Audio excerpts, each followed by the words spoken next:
मंगलम गौथिवो गणी मंगलम कुंद कुंदाद्यो जैन धर्मोस्तु मंगलम जैन धर्मोस्तु मंगलम। बोले देवादिदेव श्री कुंथनाथ भगवान जी की, आचार्य गुरुदेव श्री विद्यासागर जी महाराज की, आचार्य समय सागर जी महाराज की।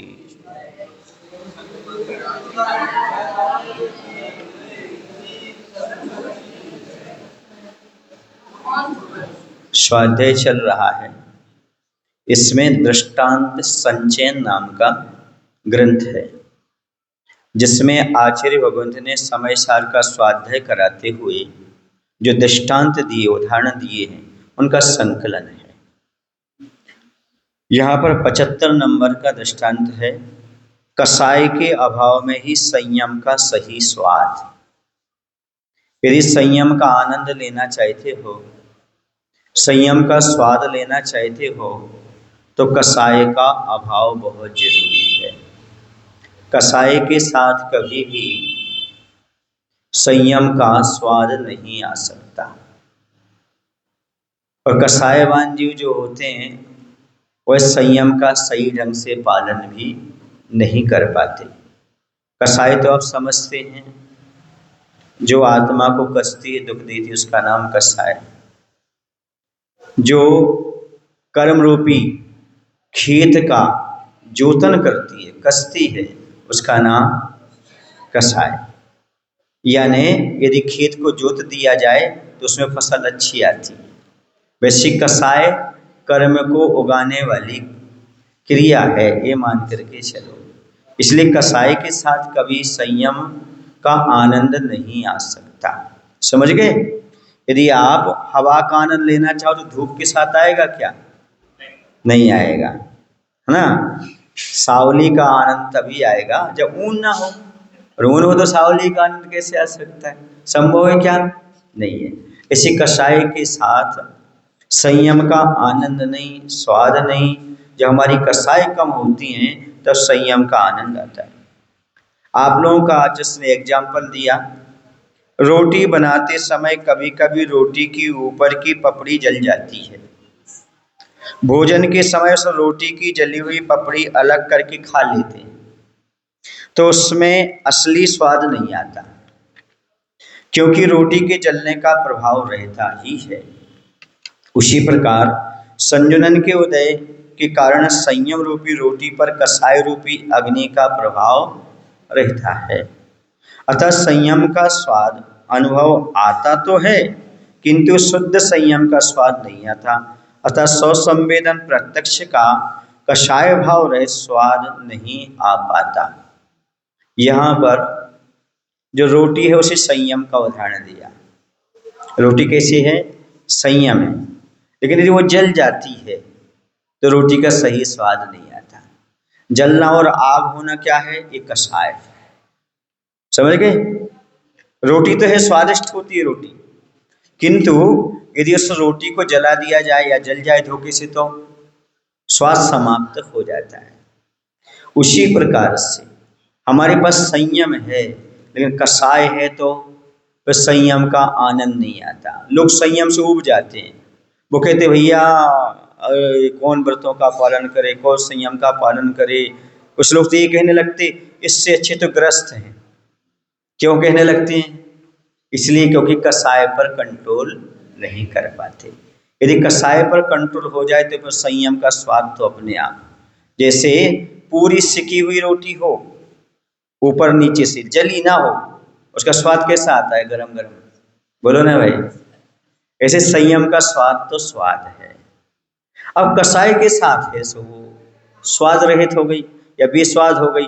इसलिए जितनी कम कसाय उतना अच्छा संयम का स्वाद, और जितनी ज्यादा कसाय तो संयम का स्वाद आता ही नहीं, क्योंकि जली हुई रोटी का कोई स्वाद नहीं होता। समझ आ रहा कि नहीं? ये बात अलग है कि यदि आप लोग स्वयं अपने हाथ से रोटी बनाते जल भी जाए तो अच्छी लगती है। ऐसी जिनकी आदत कसाय करने की है, वो संयम भी पालते, फिर उनको एक अनुभव अभ्यस्त हो जाते, कसाय भी करते रहते और वो समझते हमारा संयम भी अच्छे से पल रहा है। आचार्य कहते नहीं, कसाय रहते हुए ठीक नहीं। हमारे संग में एक महाराज जी थे, वो कुछ शांत बैठते थे, कोई कुछ कहता था तो शांत बैठे रहते थे। उनसे पूछा महाराज ऐसा क्यों? वो थे शांति सागर जी महाराज, हमसे बड़े। वो कहते थे भैया हमें तो एक ही बात सीखी है, हमें कसाई नहीं करना, बाकी सब ठीक है। क्या नहीं करना? हाँ, बस यदि मुनि बनने के बाद, व्रती बनने के बाद हमें ऐसा भाव आने लगे कि हमें कसाई नहीं करना, तो समझना हमारा संयम लेना सार्थक होगा। अब संसार में क्या हो रहा है, कैसा हो रहा है, हम कितना उनके पीछे पड़ेंगे, किन किन को समझाएंगे। आचार्य कहते थे कि देखो कोई कीचड़ में फंसा है, क्या फंसा है? कीचड़ में फंसा है, तो उसको अपना हाथ मत दो, उसकी अगली पकड़ के खींचो। यदि वो आता है तो आ जाने दो, वरना छोड़ दो, वरना वो अपनी ओर खींच लेगा, तो तुम भी कीचड़ में चले जाओगे। समझ आ रहा ना? ऐसे जो कोई ग्रस्त है या कोई व्यक्ति है, वो कषायवान है मान लो, अब उसको समझाने गए, इतने पीछे पड़ गए उसके, हम ही कसाय कर गए, फिर मतलब क्या निकला? समझ गए ना? इसलिए कसाय से जितना अधिक वृत्ति बचता है, उतना संयम का स्वाद से आता है, आनंद आता है, और संयम में मन भी लगता है, सामायिक भी मन लगता है, प्रतिक्रमण भी मन लगता है। अब मान लो हम किसी को डांट करके सामायिक करेंगे तो मन लग जाएगा क्या हमारा? बोलो, क्योंकि विकल्प तो बना रहेगा ना। तो उससे क्षमा मांग लेती, वो हमारे पास आ जाता, बात कर लेते, होता कि नहीं होता?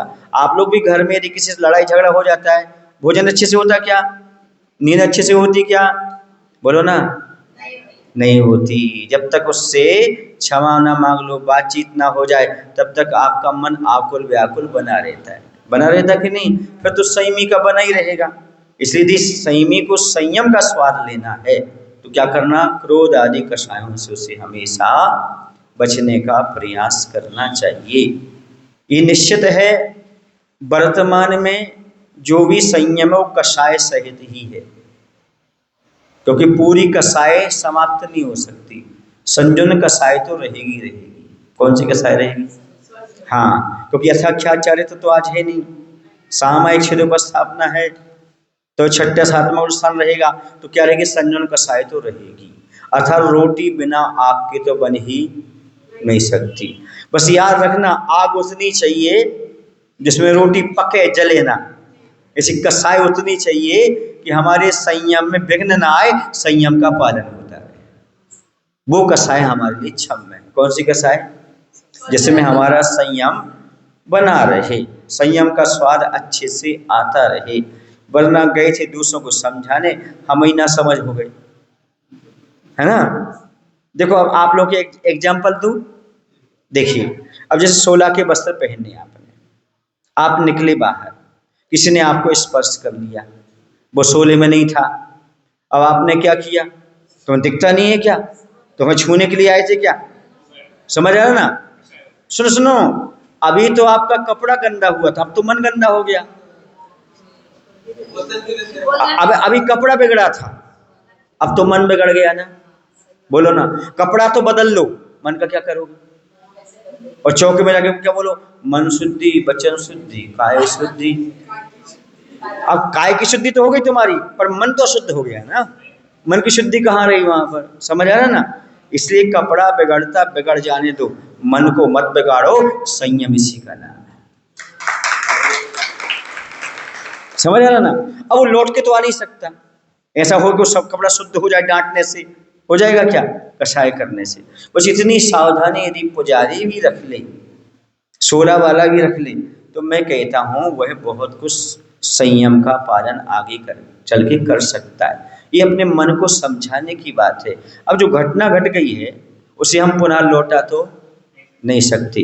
कषाय करने से कोई फायदा नहीं। कषाय से हमारी आत्मा ही मलिन होती है। अनादिकाल से यही हमारे प्रभाव तो नहीं छूटे, बाकी तो सब ठीक है। समझ आ रहा है ना? आचार्य भगवंत ज्ञान सागर जी महाराज कहते थे, ज्ञान सागर जी महाराज समझ रहे आप, हमारे दादा को। हमें कैसे पता वो कहते थे? हमें आचार्य ने बताया। किन्होंने बताया? क्या बताया? आचार्य ने कहा कि आचार्य ज्ञान सागर जी महाराज कहते थे, आज वर्तमान में हमारी कपड़ों आदि की बाहर की शुद्धि चतुर्थ काल जैसी हो गई। और मन की शुद्धि छट्टे काल जैसी हो गई। कैसी हो गई? मन की शुद्धि कैसी चली जा रही है अपनी? छट्टे काल जैसी। समझ गए ना? मन और हीन होती जा रही, और अपनी बाहर की शुद्धि में इतना अधिक हो गया, एकदम कसाई भी कर जाते। समझ आ रहा ना? इसका ध्यान रखना। उन्होंने लिखा है, आपने भोजन बनाया, भोजन बना के आपने रख दिया, अब भोजन बना के आपने रख दिया, ठीक है ना, सब शुद्ध हो गया, एक मक्खी आकर बैठ गई उस पर। उसने नहाया था क्या? तो जितना पीसो उतना करकरा। क्या कह रहे हैं आप? पीसना समझते ना? उतना। और पहले क्या होता, जाता होता था, तो पहले जितना की और करते जाओ, थोड़ा थोड़ा उसमें कंकड़ पिसता जाता था उसका जाते का। तो इस प्रकार का, इसलिए अपना संयम बना रहे। क्या बना रहे? कषायों से बचने का भरसक प्रयास करते रहना चाहिए, तभी हमें सही संयम का क्या आएगा? स्वाद आएगा। रोटी सेंके तो पर जलाएं ना। अपन कसाय तो करें, पर अपने स्थान से ज्यादा ना करें। जितनी हमारा गुण स्थान है, जितनी हमारी मर्यादा, उतने ही तक रहें, तो क्या होगा? उससे अपने संयम का बड़ा आनंद आएगा, वरना संयम बोरियत का हो जाएगा। समझ गए? हाँ। अब अकेले पने की अनुभूति में ही ध्यान में एकाग्रता। क्या कह रहे हैं? अकेलेपन में ही अनुभूति में ही ध्यान की एकाग्रता। यदि दो है तो ध्यान नहीं लगेगा, एक है तो ध्यान लगेगा। अब आप लोगों से पूछना चाहते, पूछें, आपको अकेले में डर लगता है कि दो में डर लगता है? क्यों लगता है? दो हो तो सामने वाला हमारे ऊपर अटैक कर दे, जब दो है ही नहीं तो कौन हमें मारेगा? कब डर लगता है आपको? अकेले में। जबकि अकेले में तो ध्यान होता है। दो में आ जाओ तो हाँ, लेकिन व्यवहार में एक से दो अच्छे होते हैं। क्या होते हैं? व्यवहार में एक से दो अच्छे होते हैं, लेकिन ध्यान में एक ही। दो आ जाता तो ध्यान प्योर ध्यान नहीं होता। विद्यार्थी जब कक्षा में अध्ययन करते हैं तो आजू बाजू के छात्र बैठे दिखते हैं, ठीक है ना? जब कोई स्कूल लगा हुआ है, पढ़ा रहा है कोई आपको, तो आजू बाजू वाले आपको दिखाई देंगे, ठीक है ना? लेकिन यदि परीक्षा दे रहे तो अपना पेन अपनी कॉपी कौन निकल गया मालूम भी नहीं पड़ता। तो विद्यार्थी जब कक्षा में अध्ययन करते हैं तो आजू बाजू के छात्र बैठे दिखते हैं, किंतु वे छात्र एक दूसरे से बातचीत नहीं करते, ठीक है ना? कक्षा में बैठे रहेंगे तो यदि बातचीत करेंगे अपने मन को चंचल करने, तो अध्ययन अच्छी तरह से नहीं हो सकता। अध्ययन अच्छा हो इसके लिए एकाग्रता की आवश्यकता होती है। परीक्षा के समय परीक्षार्थियों को एक एक दो दो हाथ का फासला देकर बिठाया जाता है। गैप से बैठते कि नहीं बैठते? रोल नंबर पड़े रहते हैं, बीच में एक व्यक्ति का गैप रहता है, फिर क्योंकि पास में जाके आवाज भी ना कर सके, एक दूसरे डिस्टर्ब ना कर सके और नकल भी ना कर सके। परीक्षा के समय परीक्षार्थी को एक एक दो दो हाथ का फासला देकर बिठाया जाता है, जिससे उन्हें डिस्टर्ब ना हो, किसी की आवाज ना हो। इसलिए वातावरण को शांत रखा जाता है, क्योंकि 365 दिन की मेहनत का फल मिलता है। समझ गए? साल भर की मेहनत का फल है परीक्षा। समय की कीमत है, अत्यंत एकाग्रता की आवश्यकता होती है। उसी प्रकार वर्षों की साधना का फल ध्यान में मिलता है। मैं अकेला हूं ऐसी अनुभूति होनी चाहिए। ऐसी अनुभूति होने पर फिर ध्यान लगाना नहीं पड़ता, अपने आप ध्यान लग जाता है। मायने समझे? पढ़ना स्वाध्याय करना अलग है। स्वाध्याय 4 लोगों के बीच में कर लो, पर ध्यान तो अकेले में होता है। विद्यार्थी पढ़ाई करेगा, पास पास बैठ के करेगा, बातचीत नहीं करेगा, पर पास पास में बैठ करके कर लेगा। लेकिन ध्यान में पास पास भी नहीं बैठेंगे, क्योंकि एक दूसरे को डिस्टर्ब नहीं होना चाहिए। जैसे भी आप लोग स्वाध्याय बैठे पास पास है, लेकिन क्या नहीं कर रहे? डिस्टर्ब नहीं कर रहे, कि वो एक दूसरे से बातचीत भी नहीं कर रहा है। लेकिन जब ध्यान में बैठोगे तो गैप दे करके बैठोगे। योगा करोगे तो बोलो ना, उसके लिए गैप चाहिए। ऐसे ध्यान के लिए अकेलेपन की आवश्यकता हुआ करती है। अब थोड़ा सा कठिन विषय आ रहा है, उपशम श्रेणी और छपक श्रेणी। समझते आप लोग उपशम श्रेणी छपक श्रेणी? आपके यहाँ तो स्वाध्याय चलता रहता होगा, करते स्वाध्याय? सुनो, उपशम श्रेणी समझते हो, छपक श्रेणी समझते हो? समझते हो? चलो, तो अब बताने की जरूरत नहीं। एक मित्र जहां पर काम करता था वहीं अपने दूसरे मित्र को भी काम दिलवा देता है। दोनों का वेतन समान है, फिर भी संतुष्टि नहीं है क्योंकि अभी नौकरी पक्की नहीं है। मित्र पूछता है, क्यों खुश हो? खुश तो हो? वह कहता, खुश तो हूं परंतु खुश की है। क्यों है? क्योंकि नौकरी परमानेंट अर्थात स्थायी नहीं है, कभी भी छूट सकती है। इसी प्रकार 11वें गुणस्थानवर्ती जीव की स्थिति होती है। उपशम श्रेणी चढ़ते समय भी उसकी छपक श्रेणी की अपेक्षा नजरा कम होती है, क्योंकि सत्तागत मोह उसे बाधक है तथा श्रेणी आरोहण के बाद पतन भी होता ही है। वैसे ही प्राथमिक अवस्था में ध्यान एकाग्र एवं स्थायी नहीं होता है, तो ध्यान से मन उचट जाता है। उपशम श्रेणी वाला भी प्रसन्न तो है कि निकट भाव में मोक्ष नियम से होगा, परंतु एक भी कर्म का क्षय नहीं हो रहा, इसलिए क्या है, उसको खुशकी है। देखो, उपशम श्रेणी होती है, ठीक है ना, कर्मों का उपशम होना, क्या होना? हाँ, दबाना।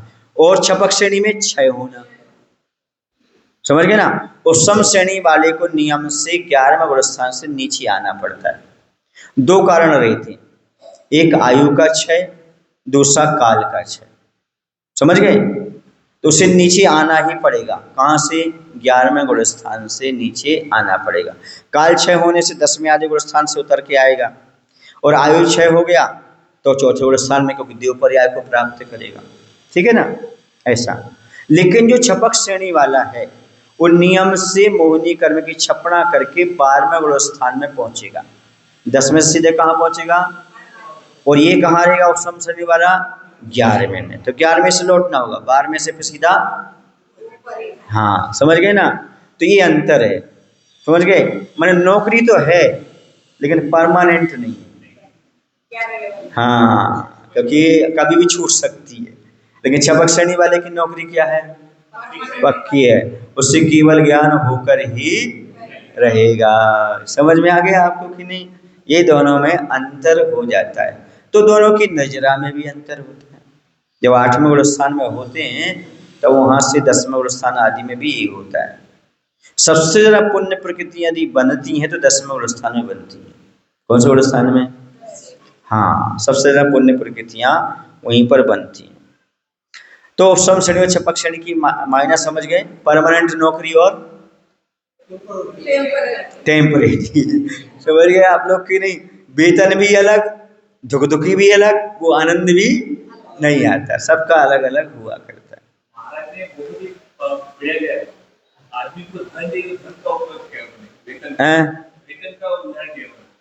हाँ, वेतन भी रहता है, आमदनी भी कम होती है, जैसे कर्म की निजरा है, संबर है, यहाँ पर ये हो गया, तो आपको उदाहरण तो दिया ही जाएगा, तब तो आपको समझ में आएगा। अनारी को अनारी की भाषा में समझाना पड़ता है। समझ आ रहा कि नहीं आ रहा है? तो अब रोटे का उदाहरण क्यों दिया? क्योंकि आप लोग सब रची पची हो, हाँ, तो रची पची हो, उसमें आते हो। अब एक मैं अपना उदाहरण दे दूं आपको समझाने के लिए, दे देता हूँ, चलिएगा। सुनिए, एक व्यक्ति आया और साधु महात्मा से कहता है, महात्मा जी, हमें ध्यान करना सीखना है, ध्यान लगाना सिखा दो। तो महाराज ने कहा, जैसे हम बैठ रहे तुम वैसे बैठ जाओ। तो महाराज भी बैठ गया, वह भी बैठ गया। बैठने के बाद वो 2 मिनट बाद देखने लगा, ये कब उठने वाले हैं, कब क्या करने वाले हैं। उसका मन ही नहीं लगा, उसे मालूम नहीं प्रक्रिया कैसी है। समझ आ रहा ना? उसे कुछ नहीं मालूम, नहीं ज्ञात, नहीं क्या आत्मा होती है, क्या पंच प्रविष्टि होते हैं, कैसे ध्यान लगाया जाता है, महाराज ने कह दिया। समझ आ रहा ना? अब जब महाराज ध्यान से उठे, उसने कहा, महाराज आप तो इतने देर तक बैठे रहे, हमें तो बिल्कुल ध्यान नहीं लगा, हमें कोई प्रक्रिया बताओ ध्यान लगाने की। बोले, एक काम करो, अब तुम्हें ध्यान लगाना है तो देख लेना, हम उठ जाएंगे, आप बैठे रह जाओगे। अभी आप उठ गए थे और हम बोले महाराज ऐसा उपाय कैसे बताओगे आप? बता देता हूँ, एक काम करो, आपको क्या पसंद है?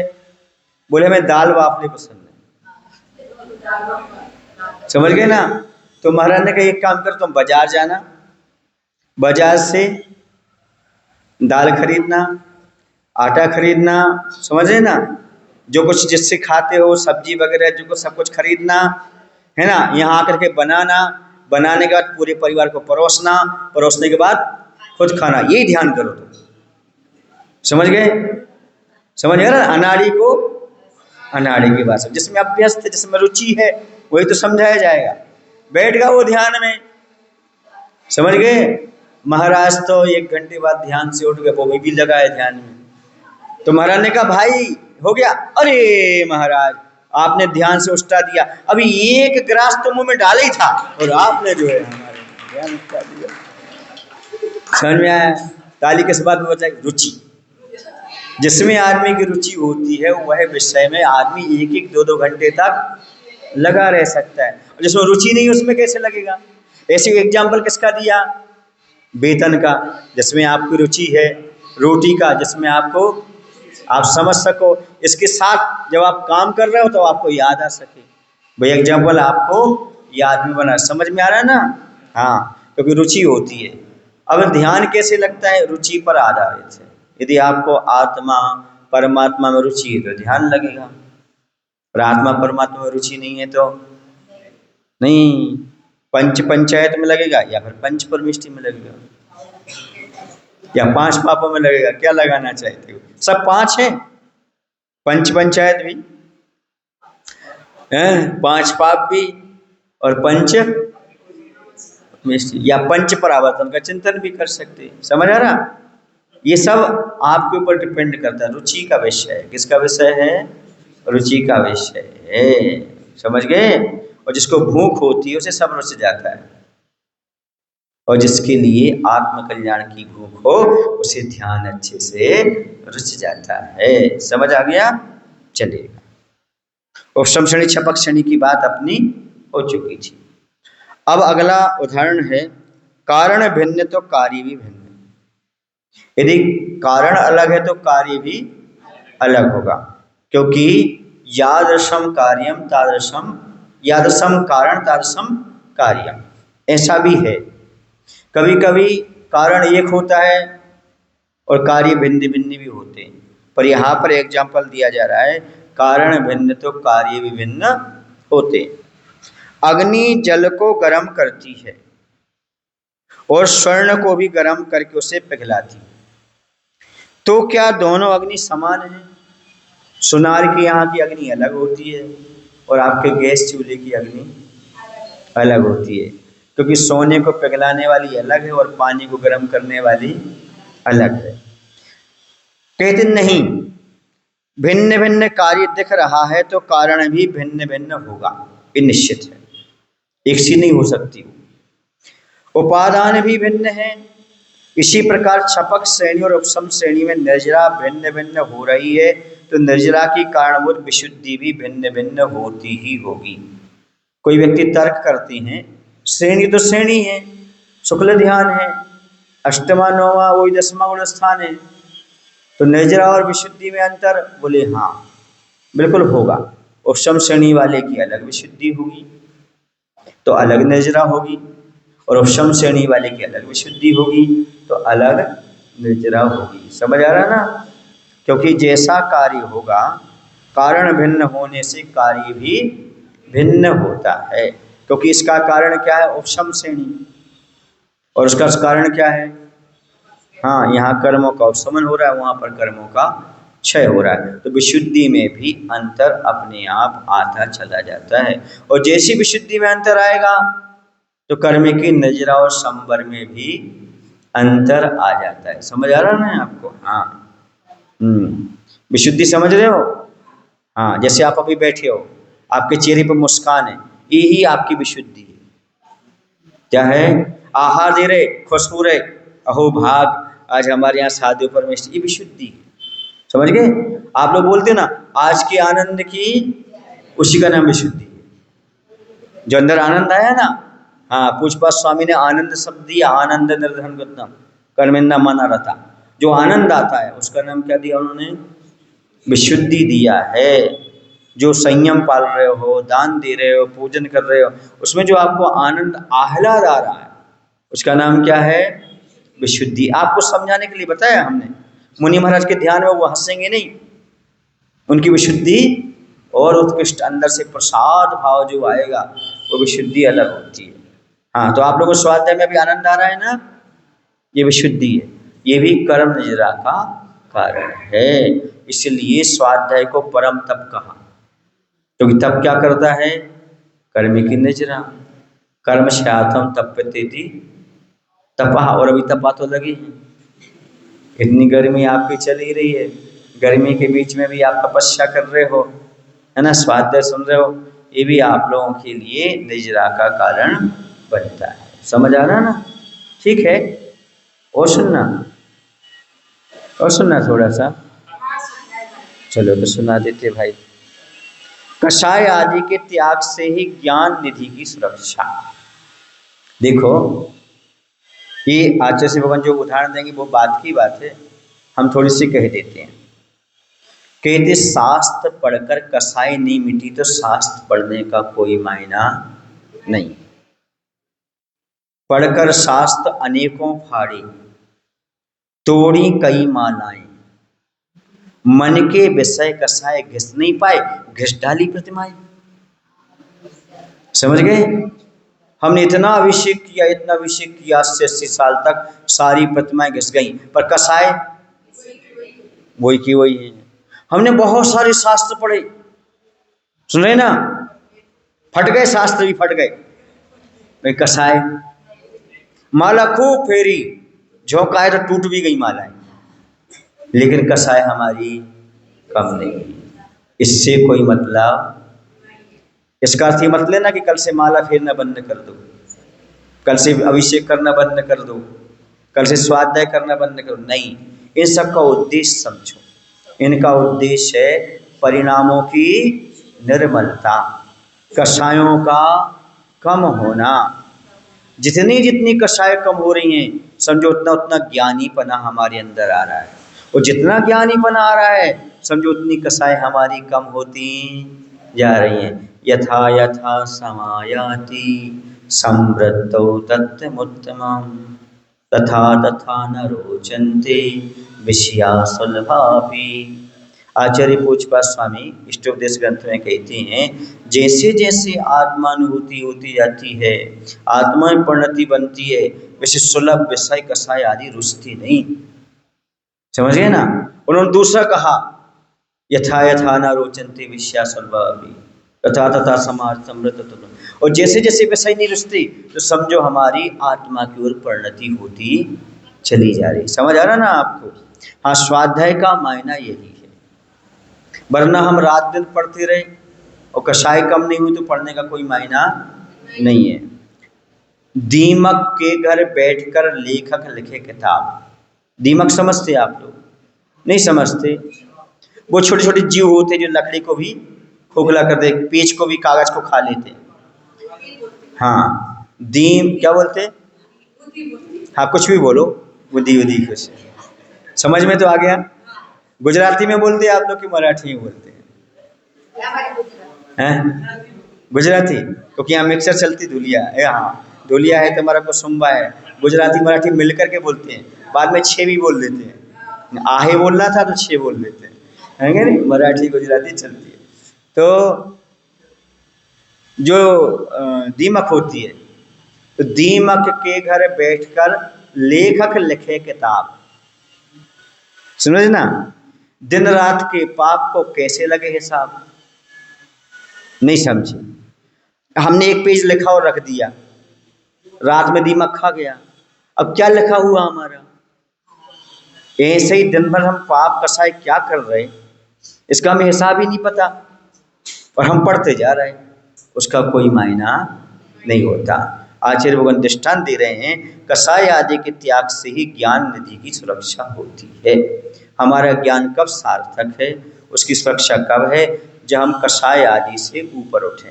चाहे संयम हो, चाहे ज्ञान हो, इन सब की सुरक्षा किससे है? हाँ, चाहे हमारे सम्य दर्शन भी क्यों ना हो, इन सब की सार्थकता कब है? जब हमारी कषाय मंद हो, प्रसंभाव आदि हो, तभी तो काम चलेगा। मोह के कारण आप दुकान चलाते हैं, आपका ग्राहक कितना भी विश्वस्त क्यों ना हो, सौदा होने पर उससे रुपये तो गिनकर ही लेते हैं और गिनकर ही देते हैं। समझ गए? इतना तक कि पुत्र भी पिता को पैसा दे रहा है तो गिनकर देता है, पिता भी देता पुत्र को तो गिनकर देता है। किंतु इनकम टैक्स वाला ऑफिसर आ जाए, कोई इन पर छापा पड़ने से पहले कोई आ जाए तो उसके समक्ष रुपयों को गिन सकते हैं क्या? नहीं, उसके सामने तो बिना गिने ही सरका देते हैं टेबल के नीचे से, ये रख लो भैया। समझ गए ना? अच्छा, सीधे रे उदाहरण समझ में आ रहा? रुपयों को कैसे सरका देते हैं कि यदि नहीं देंगे तो ये और भी अधिक छापा डाल देगा। कितना दिया यह किसी को बताते भी नहीं। हाँ, वह क्यों आए थे, क्या ले गए, यह कुछ भी नहीं बताते। मेरे कहने का तात्पर्य है कि इस प्रसंग में पैसों से मोह कैसे कम हो गया। हाँ, पिताजी को गिन के दे रहे हो, ग्राहक को गिन के दे रहे हो, और आप मोह कैसे कम हो गया? आपका जो सरका के दे रहे नीचे से बिना गिने उसको गड्डी की गड्डी दे रहे हो। उसमें एक ही कारण है कि कहीं और अधिक छापा ना पड़ जाए। निर्लोभी, निर्मोही, निर्मानी व्यक्ति के सामने क्रोध, मान, माया, लोभ, कसायों की कोई कीमत नहीं होती। समझ गए? जैसे उसने नोट सरका दिए, ऐसे क्रोध आदि को सरका देते। क्यों? क्योंकि और ज्यादा हमारा ज्ञान ना लुट जाए। समझ आ रहा ना? ऐसा उस समय भाव कर्म, द्रव्य कर्म, नौ कर्म का कोई प्रभाव नहीं पड़ता, क्योंकि उसे एक ही बात ख्याल में रहती कि क्रोध आदि के द्वारा हमारी ज्ञान निधि पर छापा ना पड़ जाए। इसीलिए वो सम्मान चाहता है और सहन भी कर लेता, क्षमा कर देता है, और किसी प्रकार का वह लोभ नहीं करता। उसी प्रकार साधक को शरीर से मोह, ममत्व एवं कषाय आदि का त्याग करना आवश्यक होता है, तभी ज्ञान निधि के छापे से बचा जा सकता है। बोलो महावीर भगवान के आचार्य गुरुदेव भगवंत श्री विद्यासागर जी महाराज की, आचार्य समय सागर जी महाराज।